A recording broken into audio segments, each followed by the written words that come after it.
Hello and welcome to the Sex Manifesto, where we explore the unspoken issues affecting our bodies, sex lives and identities. I'm your host, Sarah Vaci. Just a little heads up, the Sex Manifesto does cover some adult themes and you might hear some explicit language. Now on with the show. So Erica, tell me a bit about who you are. So my name is Erica Leroye. I live in Portland, Oregon. I split my time between here and Los Angeles. I am a somatic sex educator, sexological body worker. I'm a certified family life educator, a clinical herbalist, a natural therapeutic specialist, and a all-around person who's fascinated with human development and the incredible journey that we go on from prenatal until we leave our bodies.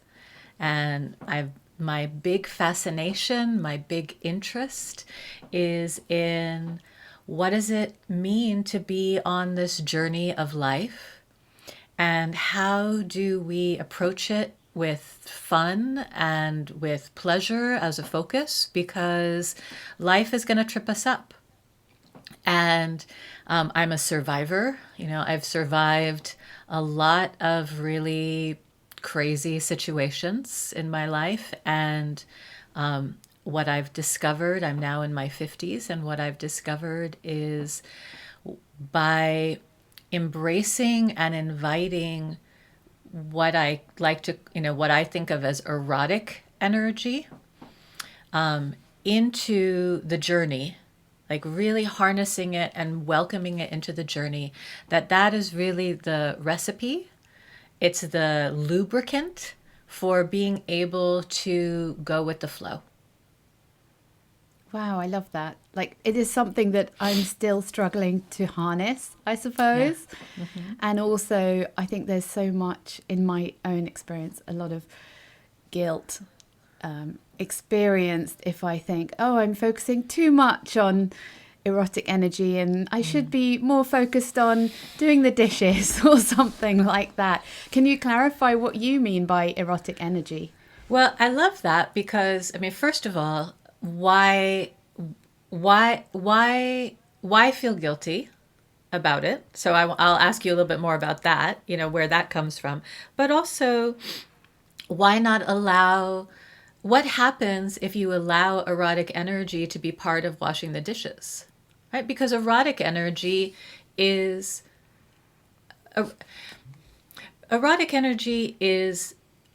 allowing yourself to be awake to the senses, right? That when we're born, the way that our body neurologically wires, right, is around sense impression, right? That the more we allow ourselves to be present to sensory information and sensory stimulus, the more we notice it, that tells all of our nerves, right, to say yay. So, in Buddhism, we can, it's often like wash the dishes is a very be mindful of how you wash the dishes. Mm-hmm. And you can, so first just being mindful, right? Just being present to your dishwashing is okay, I'm going to be present. I'm not going to let all these other thoughts go in, right? So I'm there, I'm washing the dishes, and just the activity of can I be present for this 3 minutes on, I'm going to wash the dishes, right? But erotic energy is, I'm standing at the, I've been dealing with my kids. I've been working as a, we play so many roles, Sarah, right? My background is in performing arts. So I think a lot about how we, in our day-to-day existence, we have to wear many hats, right? That's the expression. We wear many hats. You're a mother, you're a wife, you're an artist, we work, you're a neighbor, you're a daughter. There's so many things that we are. And again, the erotic is the lubricant that allows us to shapeshift while not actually changing shape, right? That allows us to move in and out. So let's say you're at the dishes, right? You've been this. So now I'm here, and I could just be like, it's enough, right? To just take these 3 minutes or 5 minutes and just be present to, I'm washing the dish, I'm doing this. Mm-hmm. But if I stand at the sink, and before I even begin, right, I drop into my pussy. Okay. Right? Like even right Yeah. now, here we are. So Mm-hmm. feel the difference in your body when we make the invitation. You're sitting in front of a mic, I'm sitting in front of a mic. When we just make the invitation for, hey, pussy energy, vulva, that like feeling, like allowing this moment of like, can your lips get plumper? Wow. Yeah. Something Can something you? interesting that I wanted to just something that I was reminded of recently and just now is actually not necessarily about my pussy, but I used to really enjoy, and told this to someone recently, really enjoy squeezing the washing up sponge Uh-huh. in my early 20s. And I've often wondered if it was a sensual, like, oh, do I have a fetish for washing up sponges? But there was something I used to just love about, especially like, well, not especially, but you could have foam coming out of it. But not even Right? that, just something about squeezing, washing up sponges. And Yeah. in some ways, that was sensual. And it is something that I haven't really focused on recently. It's definitely something from my early 20s. Yeah. But I mean, maybe that's related a little bit to what you're saying. It's completely related. So let's hang out here at the in the imagination of the sink again. So, but already you have an embodied. Could you feel that just taking a second to say, here we are, and there and we're dropping into the pelvis, right? And we're inviting it to be part of our conversation today. We're just inviting our whole body to be present, right? Because often what happens with our genitals is we don't invite them to be present unless it's sex. So we can invite we can right now, and especially because you and I have vulvas, we can have arousal without it necessarily being a tell, Yes, right? that is an advantage, perhaps, It's of an being it's exactly. female. It is an advantage of being female bodied, so we can use it. So right now we're going to just allow that little invitation of like, hey, pussy, you're part of this conversation. You're here today too. So now feeling that, and you can feel. Did you feel something shift at all in your body? I can a little bit, yes. Yeah, okay. And that's all you need. It's just that little bit of invitation, right? That says, this is because what we're trying to get to is wholeness, right? 100% presence. So now I'm at the sink, and if I'm very mindful at the sink, but I'm not connecting to my pussy or then I can be present, but I'm not 100% because that part is going to be off until we invite it to be on. Right? So now I'm going to check in. I'm going to say, all right, I need a little boost of eroticism. I need a little boost of this other kind of lubricating energy because I've just been mom and wife and all these other, I've been dealing with dinner and it's the end of the day. I go to the sink. Before I do anything, I just kind of, because it's an internal dialogue, hey, maybe I do a little squeeze and release. Maybe I just touch in. Maybe I'm just like, hey, pussy, let's wash the dishes, right? Like I have a lot of internal dialoguing there. And then the presence, the erotic, becomes exactly what you were talking about. It's, I'm here, I'm present, but beyond just presence, what does this water feel like? Let me allow myself to really feel the temperature. Let me allow myself to really feel the hardness of the plate on, as I hold it on one hand, and that spongy, juicy, soft soapiness on the other. And not only am I allowing myself this moment of I'm changing it from I'm getting something done, right? That's busyness, to I'm allowing myself a moment to rejoice in that I am alive in my body, that Yes. Yeah.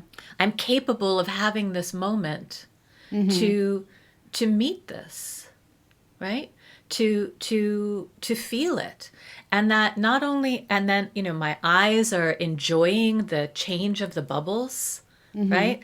And it's not just here. It's not just that my hands are having an experience and my eyes are having an experience, but because I've started by connecting into my genitals, I'm also letting my eyes and my hands and my body, to me it's like, how do I let these other parts of the body be tentacles back to the genital nerves, so that Cool. as I'm washing, as I'm looking, as I'm feeling, it's also that I'm sending that sensory information through my arms, through my eyes, and, feeling it move and warm me all the way down into my pelvis. And then my pelvis can send a message back up to my brain that says, this is good.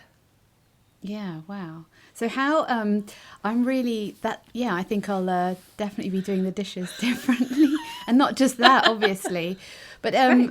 what you're talking about, how does that relate to your work? Because you have quite an interesting specialism. Isn't that right? Yeah. Yeah. I like that word, specialism. It relates to my work in that. So I call what I do creative body release, and it's something that I named back in 1991. And I've been on a journey, professionally and personally, around this bigger essential question, which is, again, like I was saying at the beginning, how do we learn how to let go? Right? And how do we learn and the places in ourselves that get stuck, how do we trick those energies or invite those energies? Sometimes you have to trick them and sometimes you have to invite them to let go, to release. So when I started this journey after my father committed suicide. So my father committed suicide when I was 22. Wow. And and I was very beloved by him.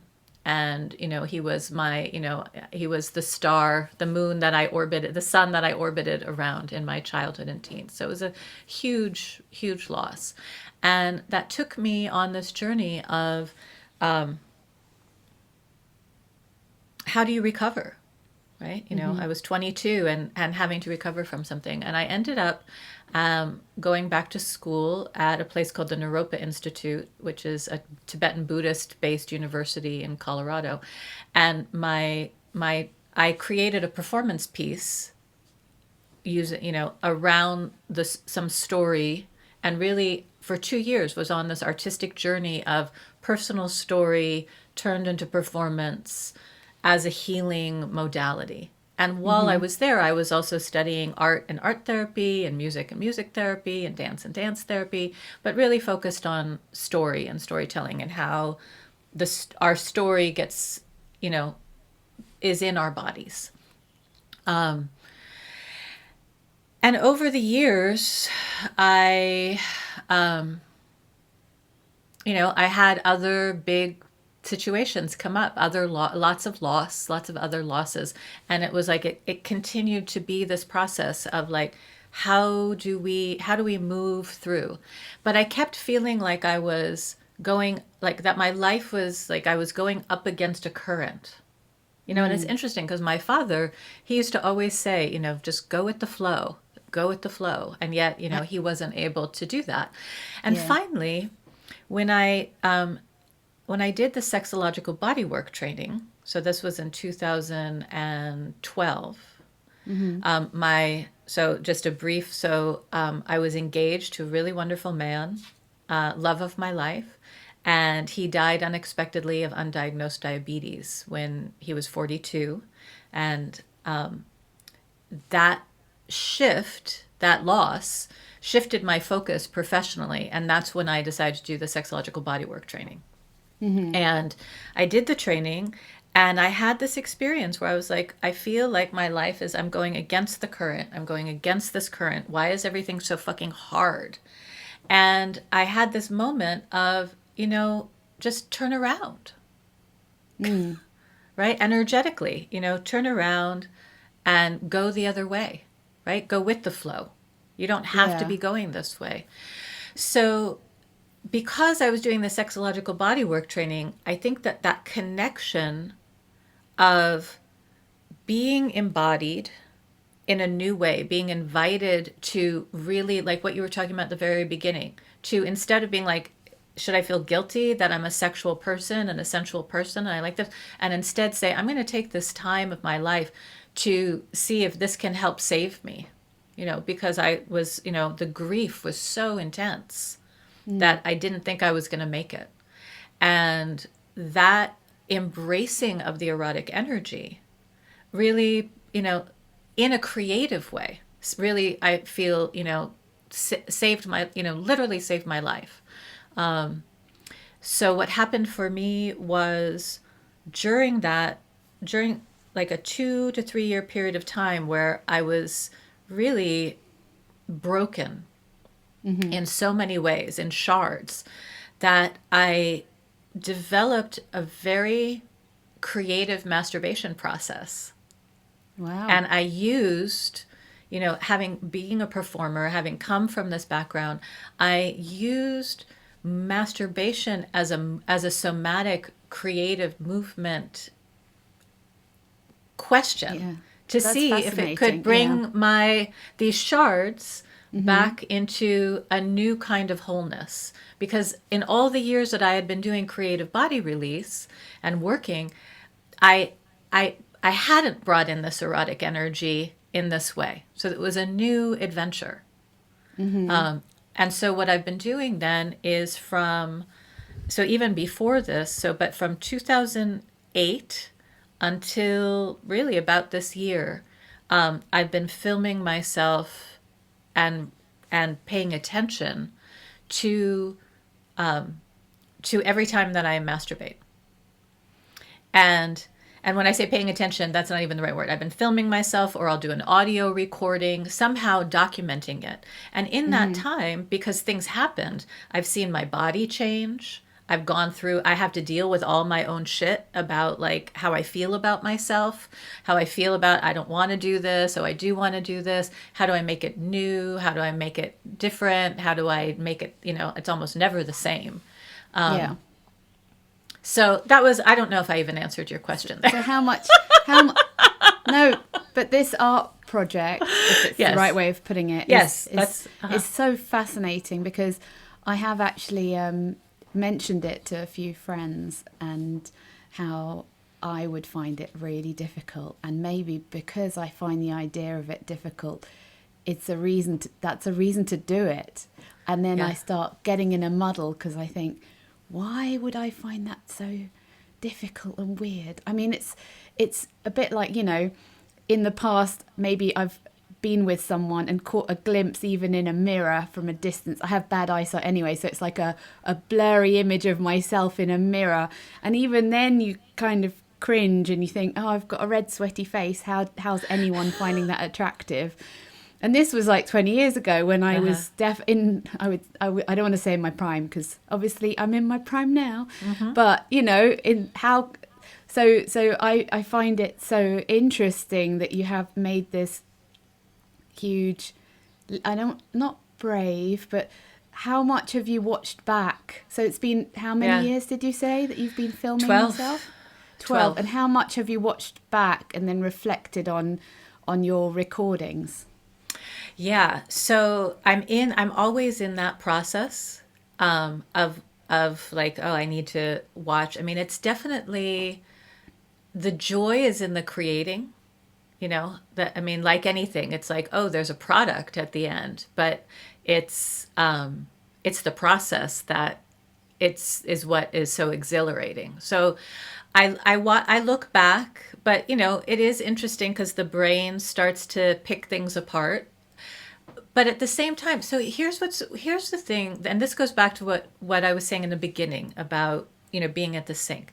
So what really happened for me was in this dark despair time where everything had kind of fallen apart, where I was sort of really like, in the thickets and deep in the well, right? We can think of it that way.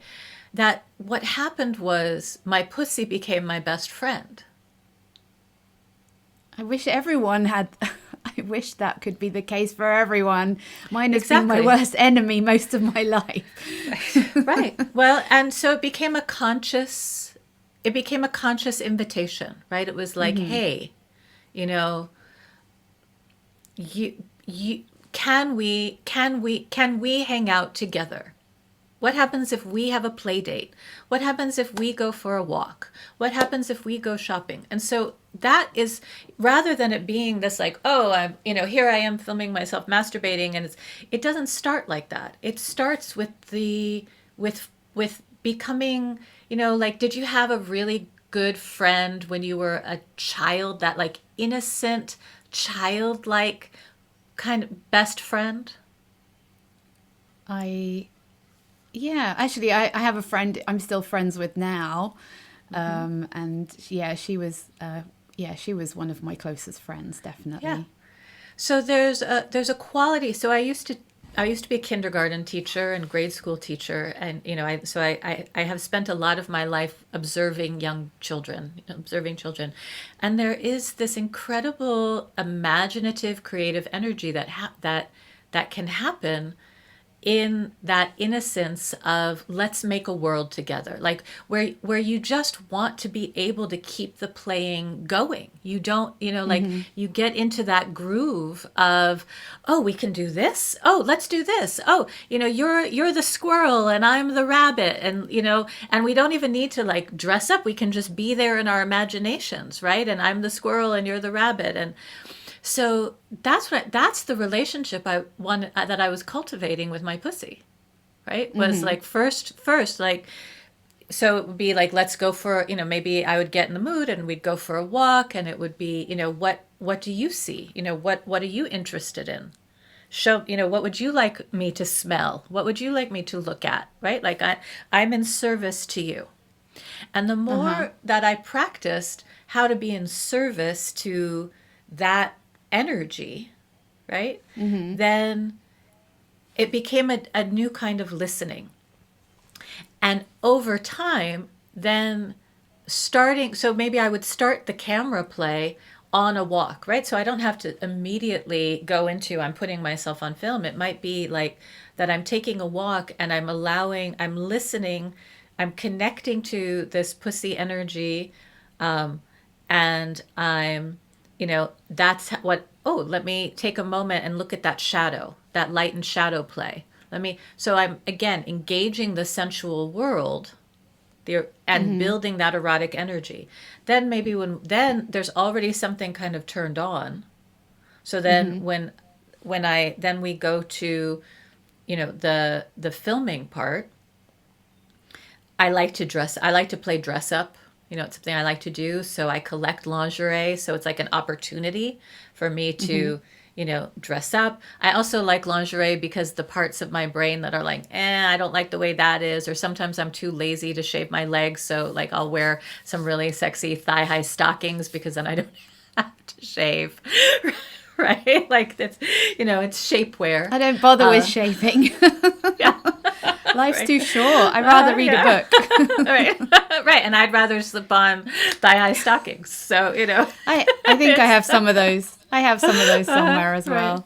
But it's really interesting what you say about the mind-body connection. So everything you're saying has sparking so many different thoughts.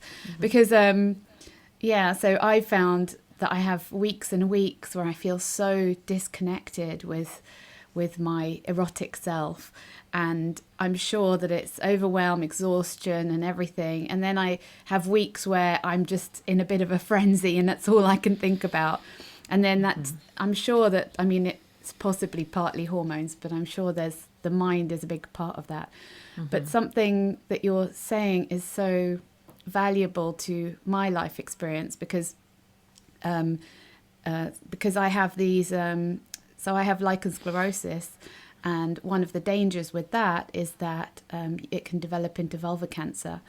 And I'm aware that a lot of people don't understand why it's so devastating, or it can be so devastating for us, the idea that one day not even that. So one day that it could go everything could get so bad that you might lose the ability to have orgasms or to have sex or sexual pleasure at all.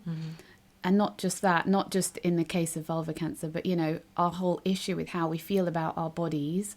And that's why I said that my pussy has been my worst enemy. And in my mind, I'm still on a journey, and I've thought, should I give it a name?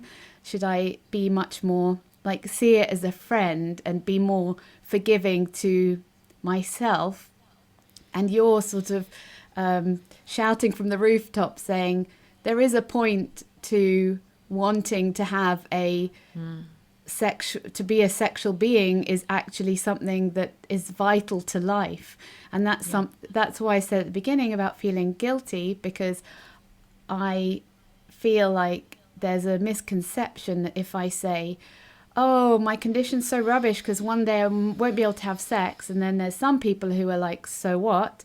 You're going to be alive and you can still enjoy the sunshine. And for me to say, yeah, but actually sex is so important, and it's not just with a partner, or being a sexual being it's such a vital part of being alive. And I think that so many people don't recognize that, especially in women. I hate to say that it's like a damn important thing to still have in your life.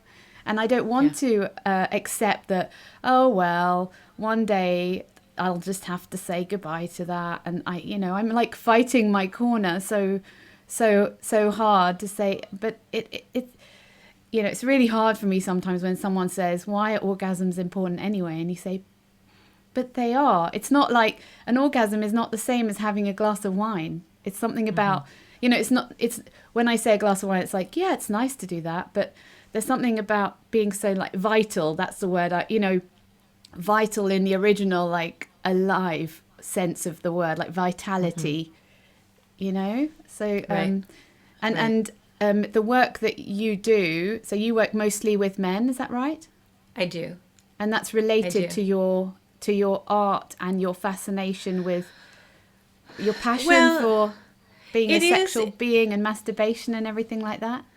It is in that, yes. So let me answer that, and then I want to come back to some thoughts that I have based on what you said. So my work with men is around erectile flow, right? And how, which other people call dysfunction. And I don't think of it that way. I don't think of erectile dysfunction. I think of it as, as men change, the human body is designed to have ebb and flow. And especially as we age, that's going to change. And I think that understanding how all of the components, again, I'm very fascinated with the human body and the penis and the physics of the penis, and you have blood, you have muscle, you have, spongy tissue, you have nerve supply, you have spine issues. There's so many things that go into this. And then, of course, everything in the mind as well. So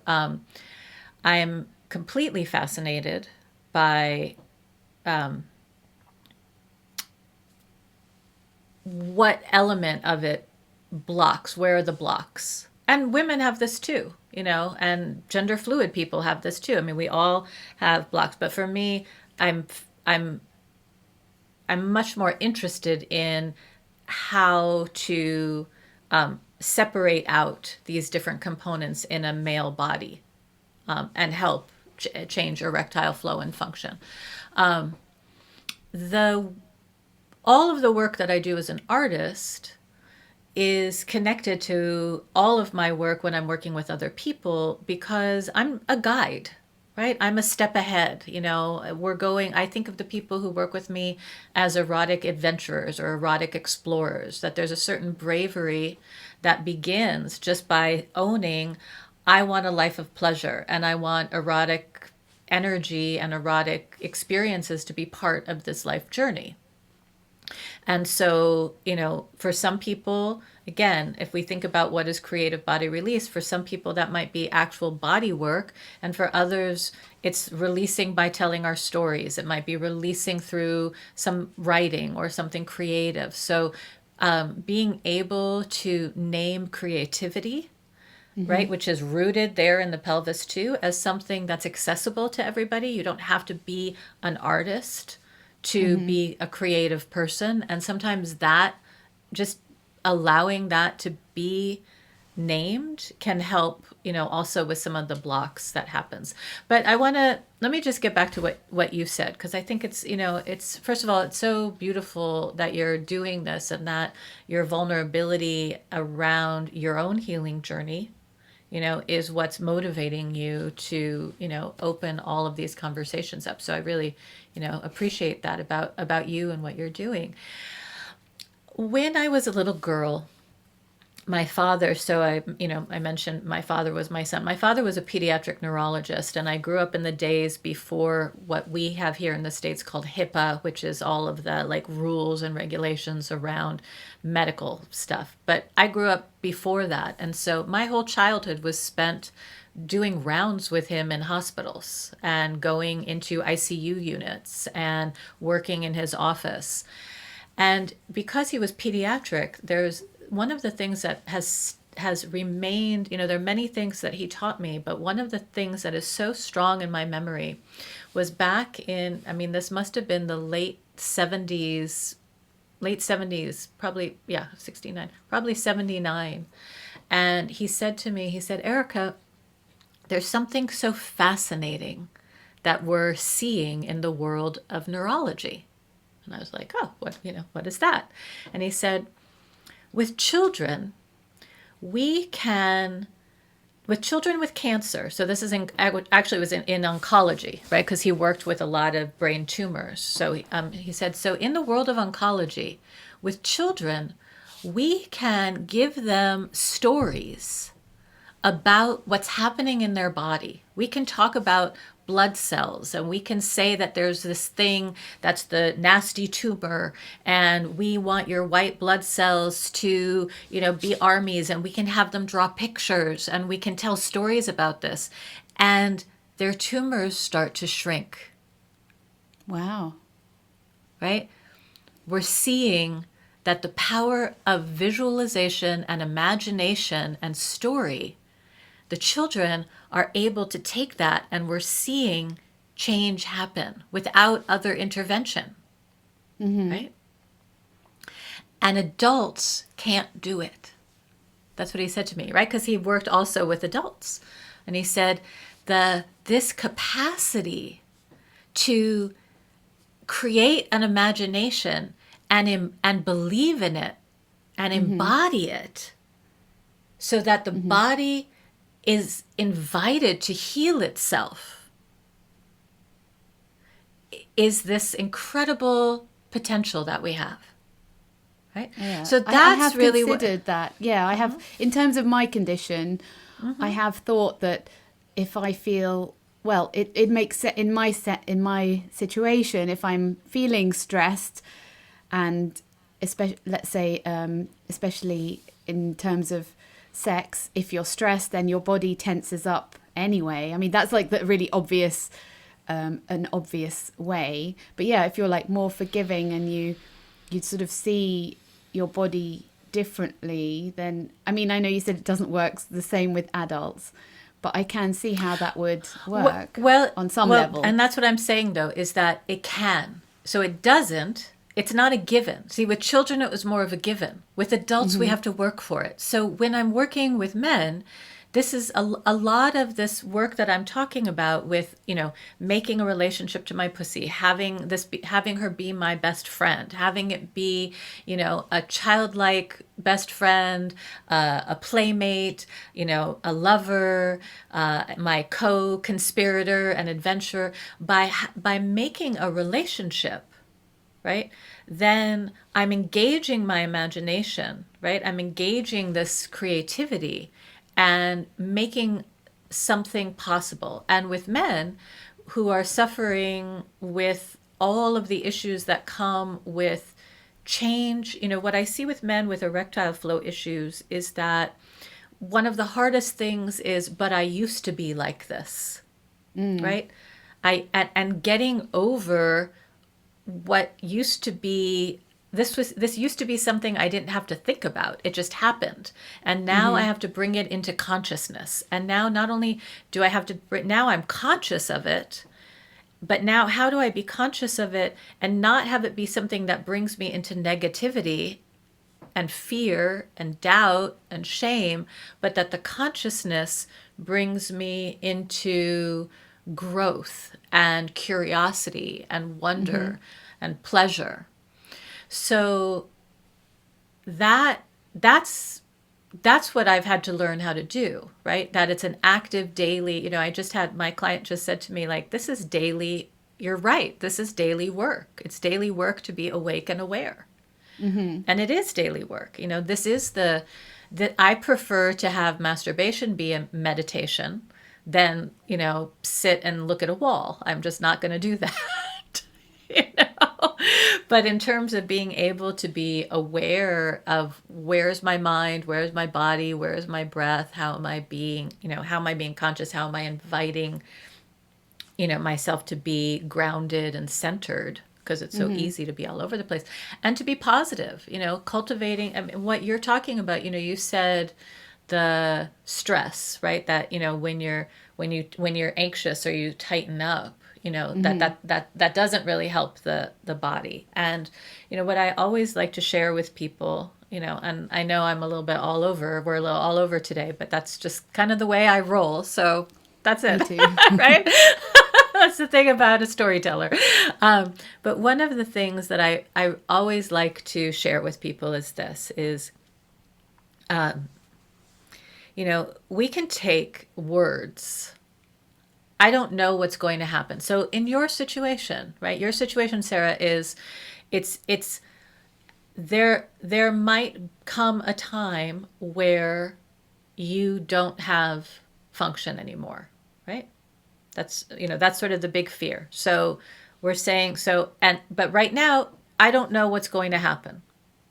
Can we agree that may be, like, that's a statement that can ring true? I don't know what's going to happen. So we can approach those words, if we just imagine those words, I don't know what's going to happen. Now, that's neutral. We can approach that, and we often do, with our body going, I don't know what's going to happen. And we tense up around it. Or we're afraid, I don't know what's going to happen. Right? So, and we react to the words coming from this bodily place of anxiety or fear. Right?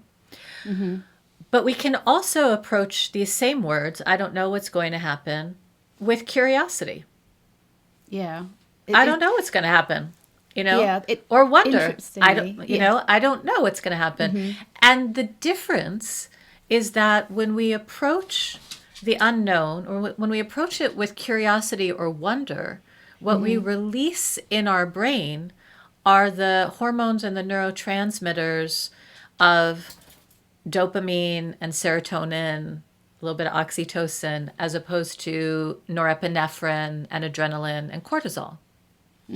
So just learning how to shift that to these, to something that helps because again, the question is, if you don't know, then you just have to go with the flow and not anticipate what is going to happen later, making it so you can't have pleasure today.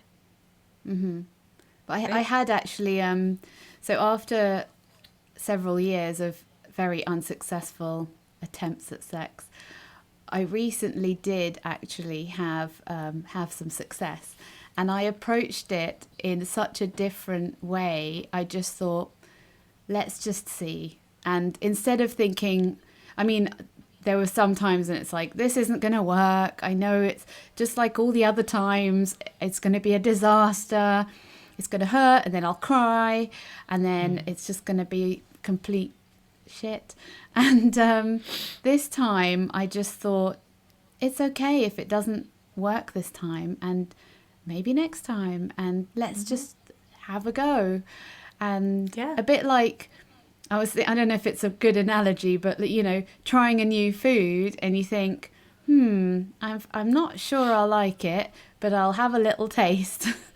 And then being like, how about it? Last time I tried olives, I really hated them, but today they're okay.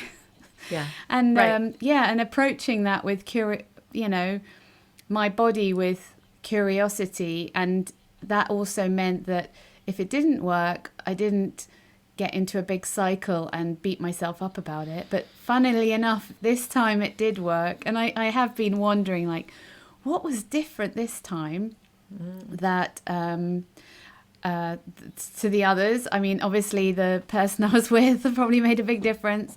And he had no expectations and enjoyed being with me in any way. Whereas I find, I think this might be a thing for men age 40 plus, maybe women too, is they're quite set in their ways, and they are very intercourse and orgasm focused. So they go straight, they've lost their enjoyment of touch and appreciating touch for touch's sake. There's always a purpose. Like, I'm gonna do this for 10 minutes and then she'll be ready, or whatever it is. I'm not, obviously not all men, but so a lot of the experiences that I've had, they're also set in their way, so they don't have any of that curiosity anymore, because they think, well, this is, you must find that sometimes in your work with erectile flow issues, that people are quite set in their way, and they're like, but this has always worked before, this is what you were saying, so how come that thing that I used to do with an apple pie or whatever it might be, sorry, I'm being flippant, but hey, the apple pie's not working, and you say, well, have you tried cherry? Oh no, I never thought of cherry pie. This is obviously so, but it's a bit, I feel like as we get older, we should be more curious to keep things. We should be more curious rather than less curious. I think that's exactly it. And a big piece of it also is that hormonally, right? I mean, when we hit a certain point just as mammals, where it also is like, hormonally, there isn't really a reason for us to keep going sexually, right?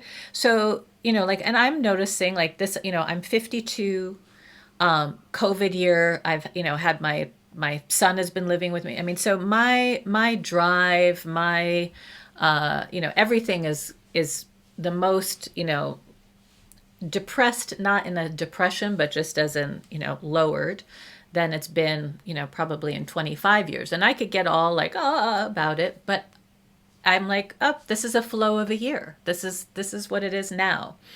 And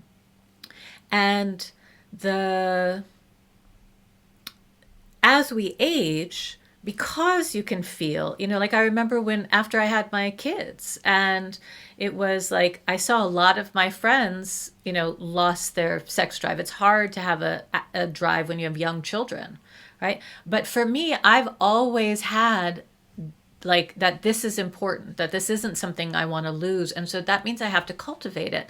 And, when I work, a lot of the work I do is masturbation coaching, right? Because it's exactly what you said. People get set in their ways, and we get set in our ways in how we touch ourselves, and we get set in our ways in how we touch each other. We don't have a very large vocabulary of erotic choreography.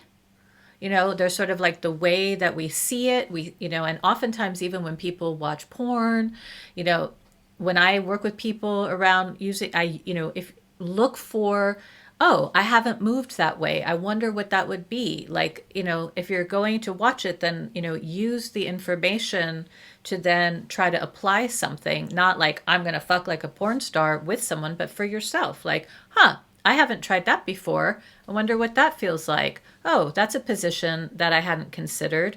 What is it like if I'm in my kitchen counter and I put my legs up in the air? I'm going to try that today and see what happens. So it's a choice, right? It's a choice to be curious about this, especially because a lot of society says this isn't an area to be curious in. This isn't where you should put your curiosity. So there's an act of bravery and courage. And that's why I like to say, we're erotic explorers, we're erotic adventurers, that we're holding up that, that flag and shield of eroticism and saying, this is the quest that I am on. And, it can be loud or it can be very, very, very quiet. But if you're open to it, then you'll start to see it and feel it and allow, the world to penetrate you in a way that feels, good. In terms of what you said about, people being set in their ways, we just have really terrible, really, really terrible sex education. And so there's an element of being set in our ways, and there's an element of just not knowing how to do things differently. The analogy I like to give, Sarah, is many years ago, I developed and ran a program for parents with young children.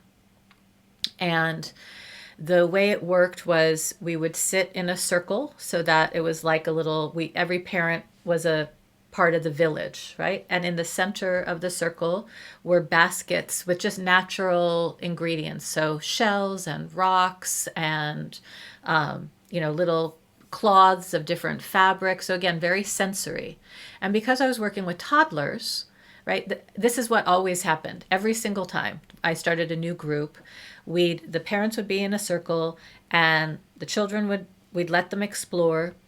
And it was always a little boy would go into the rocks or the shells basket and pick one up and chuck it across the room, right? And often it would hit somebody, and then the mothers would get all flustered and, is my child bad for, and I wanted this to happen because, a toddler child, especially a boy toddler child, the only thing they have mastery over is gross motor skill. So it's totally appropriate for them to pick something up and throw it, right? Mm-hmm. So that's what I want to see. Like, what you know is what you know. Then once that would happen, I would go and, I wasn't waiting for someone to get hurt, right? But it was like, we kind of wanted to see what this was. And then I would go into the center of the circle with the children, and I would start to take a rock and say, here's a bus going down the street. And then I would take a shell and I'd say, oh, look, here's a bunny, right? Hop, hop, hop. And then, here's the cloth and it's oh, look at the waterfall, or whatever. It was just, and they could get there with me, even these little 2-year-olds, right? Mm-hmm. And even more as they got older. And I share this because in my approach to working with sex education, it's the exact same thing, which is we only know what we've already experienced. And we need somebody to sit in the center of the circle with us and mm-hmm. say, but this is what's also possible, right? This is what you also can do, mm-hmm. right? So I see this a lot when I work with people around sex toys, right? Where they're like, I bought this toy, but it didn't really do anything for me. Oh, and I tried this, but it didn't really do anything for me. And I got this, because we're expecting this toy to do mm-hmm. something for us, as opposed to what is this, how can I be creative with this? Mm-hmm. What is this? And again, that's a big piece of what I learned by doing the filming. Right? That, sometimes I would, use a sex toy. Other times I'd go to, my local grocery store and say to my pussy, like, you get to pick, tell me what you want to play with today. Right? And I'd go up and down the aisles and, that sometimes I'd be like, okay, this is what I'm buying. And, because there was something, it was a Pez dispenser or something like that, where it was like, oh, what is, we've got one somewhere in the flat. Right. Yeah. Exactly. Yeah. So this, you might have already said this, but I'm asking all of my guests, what would they, because I want to put together a sex manifesto of statements that are, if you could wave a magic wand and change something about our, let's say, our sexual dialogue or the way that we approach sex in everyday life, and we could manifest it. I'm sure that you've already said at least 5 things I can think of that you'd probably put in there. So maybe one is difficult, but what would what is the number one thing that you think we really need to address in terms of our sexuality? So I've been thinking about this, and if I had a magic wand and could just pick one thing, it would be that if I could change any one thing, it would be that we allow male-bodied humans to be in their bodies and not be afraid of erection and erectile flow. That we do such an incredible disservice to boys by layering them with a responsibility to not be reactive to the sensory world. That already at 3, 4, 5, we're like, don't let this antenna, this sensory antenna, respond to the things that it's designed to be responsive to, right? To warm eye contact and soft voice and, prettiness in the world. We say, we surround the boy body with beauty and then say, control your response to this, which is an automatic response. And so as a result, we see, we to do that, how do you do that without just completely like having to dissociate? Mm-hmm. And I really believe, I really believe this is the root of why we see so much erectile issue in the 40s, 50s, is that a lifetime of dissociation finally becomes too much. Yeah, it comes down to the shame, a bit of the shame thing as well. And I was thinking, so I put something on Twitter saying, what are some of the best things about being female? And then it occurred to me about how, about erections. And then I went through this whole thought process of how many times are men out and about and, vibrations on the bus or buying something in the supermarket, and then surprisingly they get an erection. And I suppose part of what you're saying is that instead of them just going red and like, oh my God, I can't believe that just happened. Obviously there's moments when it could be embarrassing, but for them to be aware and be like, okay, it's okay that that's happened. And how interesting that it was me touching this velvet or whatever it is, and that's okay. Or what is it about holding this tomato? I don't know, but for them to be more aware and not switch off or try and switch that off. Yes, but if I had the magic wand, it wouldn't be about the men. It would be about the women. Because you did say earlier, you said no, I thought it would be about everyone, presumably. Well, it's really it is about everybody, but it's the magic wand would be that as a society, and I'm not saying that we all have to turn into, Pan and walk around with giant erections, out and about in the world, right? But it's that we have so much, I think, there's so much fear around an erect penis, or not even erect, just engorged, just some slight fill, that will lead towards danger and harm and being out of control, right? That the penis, that the penis being alive and awake in the world is so scary.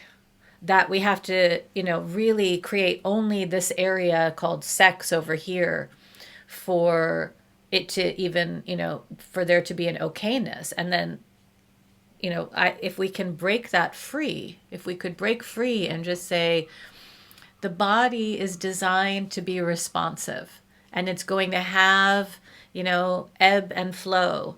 And again, it's not like we're whipping it out all the time, but just, for more people, for more people to understand how important and how healthy it is for that sensory response system to not be suppressed completely. Mm-hmm. Yeah, That no, I think that would make a huge change, and because I'm a men's sexual health advocate, it is, the other element of this is that, when there's change in erectile flow, it is a precursor, right? It's a barometer to, is this about heart disease? Is this, my partner, it was, what I didn't, it was about his erectile dysfunction, or his erectile waves and flow turned out to be the sign of the diabetes that killed him, right? That's part of why I do this work. So the more we understand what is natural, the more we have an opportunity to listen to and learn from the body, right? And that kind of wraps us back to even, to sort of what we were talking about in the beginning, which is that my work, my interest, whether it's as an artist or as a healer, or as an educator, it's all around how do you learn how to listen to the body, where the mind wants to, the mind has to do this dance of being able to be submissive, right? So when I film, one of the things that has been fascinating about the filming is that if I come from more of a kink point of view, what I'm really have learned how to do is allow my mind to be sub to my pussy as dom, right? Wow. My pussy is sets up the lighting, picks the costume, picks the props, designs the setting, is the videographer and the star, right? Right? And my brain just gets to kind of be in the back. When my brain gets involved, it's not fun. The process isn't fun. Right? It's like, oh, I got to set up the light. Oh, I got to get the camera right. Oh, is the mic set up? Blah, blah, blah, blah. And I lose the erotic energy. But when I let my brain just let pussy take over in all these ways, then something else just flourishes. And we're afraid of that, in society. We're afraid of allowing our whole creative self to be alive and present, all the time. So that's, that's what I'm saying is, can we, the magic wand would be, to not be afraid of being completely 100% ourselves as we journey through the world. Yeah, that's powerful. We've just got a few minutes left. I just wanted to find out have you got any plans for the rest of your video project? What stage are you at? What are you going to do with these hours and hours? Is it going to be, have you got plans for another step with it? Yeah, great. Thanks for asking. So I am, every year I say, this is the year. I mean, it's a lot of work and, I have a vast catalog. So I've gone through and I've organized it in themes. I'm now at a point where I have it set up a little bit more thematically. Like what themes? Like what would be a theme? So I have, so one of the themes is, I like to film outdoors, right? And then in particular, I have a little, I like to use a strap-on, right, around trees. With a hole in the tree? Not with Or, a hole in the tree. on the So tree. You mean attached to the tree? Wow. I have Yes. been reading about, I forgot what it's called now, one of the books, not eco-eroticism. Ecosexual. Yeah, so Yep. is that Yes. related then? It's a little bit related to that. And, and that I've been, I'm a flower child from the 70s. So, I've been an ecosexual my whole life. But that theme, so there's, nature as a theme, but then, or ecosexual as a theme, but then in particular, that series is like, that's my, more than just a tree hugger is the theme. Right? Yeah. I have, then I have themes that are more specific around coaching. So one of the things that I focus on a lot in coaching has to do with the importance of sound and opening up the mouth and the throat. And one of the things I've learned, you asked me about what going through and reviewing. And one of the things that I've seen and learned is that oftentimes the sound that I make with my mouth will my vulva and the opening will mirror that same shape. Oh, all right. Yeah. So, I'm curious now next time if that's what would happen for me. Yeah. So if you look, there's kind of like, if you're more in here, right? If we pull back, you'll kind of see that less. If you, ooh, all of those vowel sounds, you'll see the whole body make a connection. So that's a category of themes.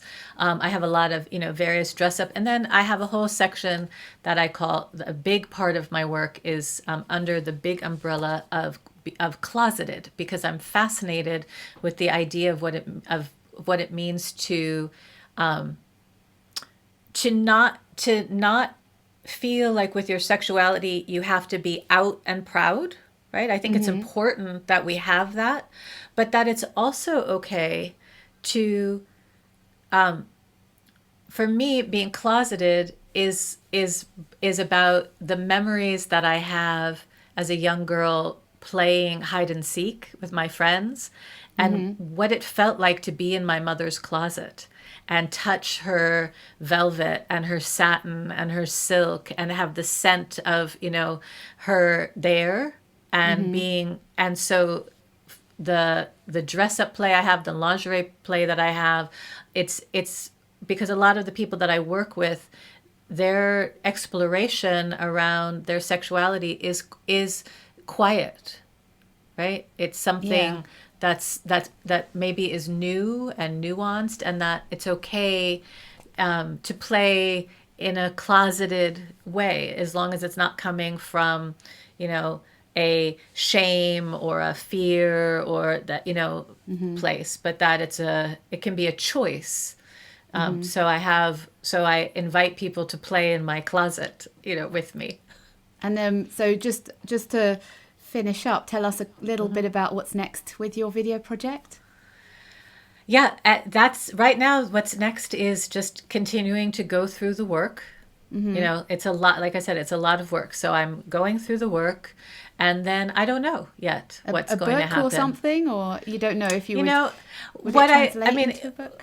What I would love to do, and, maybe this will happen now, in the upcoming years as things shift, is I would love to do it as a gallery show, because one of the things that has the way that I've done this is it's also that I've only filmed myself on whatever the phone camera technology is at the time. So I started on a flip phone, and have progressed throughout the years, which means that work that I did just like 5 or 6 years ago looks vintage, right?